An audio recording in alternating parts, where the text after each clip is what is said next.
যুদ্ধ বন্ধে মার্কিন প্রেসিডেন্টের বারবার আহ্বান ও নিষেধাজ্ঞার সতর্কতার পরও ইউক্রেনে হামলা অব্যাহত রেখেছে রাশিয়া। জাপোরিজ্জিয়া অঞ্চলে রুশ বাহিনীর হামলায় কয়েকজন হতাহত হয়েছেন। আকাশপথে হামলার পাশাপাশি স্থল অভিযান চালিয়ে ইউক্রেনের আরও একটি এলাকা দখলের দাবি করেছে মস্কো।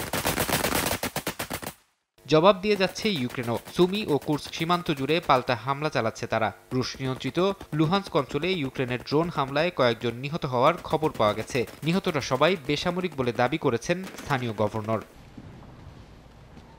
এই জটিল পরিস্থিতির মধ্যে বুধবার মস্কোয় রুশ প্রেসিডেন্ট ভ্লাদিমির পুতিনের সঙ্গে সাক্ষাৎ করেন ট্রাম্পের বিশেষ দূত স্টিভ উইটকফ। আলোচনায় ইউক্রেন যুদ্ধ, দ্বিপাক্ষিক কৌশলগত সম্পর্ক এবং যুদ্ধবিরতির সম্ভাব্য রূপরেখা নিয়ে গঠনমূলক ও ফলপ্রসূ আলোচনা হয়েছে বলে জানায় উভয় পক্ষ।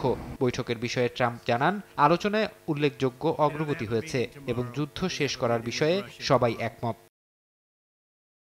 এদিকে নিউ ইয়র্ক টাইমস এক প্রতিবেদনে জানিয়েছে, মার্কিন প্রেসিডেন্ট ডোনাল্ড ট্রাম্প আগামী সপ্তাহেই রুশ প্রেসিডেন্ট ভ্লাদিমির পুতিনের সঙ্গে সরাসরি বৈঠক করার পরিকল্পনা করছেন। এরপর পুতিন ও ইউক্রেনের প্রেসিডেন্ট ভলোদিমির জেলেনস্কিকে নিয়ে যৌথ বৈঠকের পরিকল্পনাও আছে তার। এরই মধ্যে বিষয়টি নিয়ে ট্রাম্প ও ইউরোপীয় নেতাদের মধ্যে ফোনালাপ হয়েছে। এ বিষয়ে হোয়াইট হাউসের প্রেস সেক্রেটারি বলেন, রাশিয়া ট্রাম্পের সঙ্গে সাক্ষাৎ চায়, আর প্রেসিডেন্ট উভয় নেতার সঙ্গেই বৈঠকের জন্য উন্মুক্ত। তবে এখনও স্পষ্ট নয় কোথায় এবং কখন এই বৈঠকগুলো অনুষ্ঠিত হবে।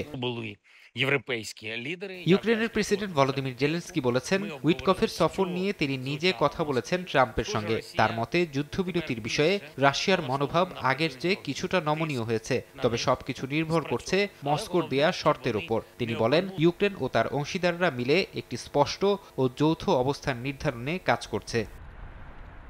ফারহাদ চৌধুরী, সময় সংবাদ।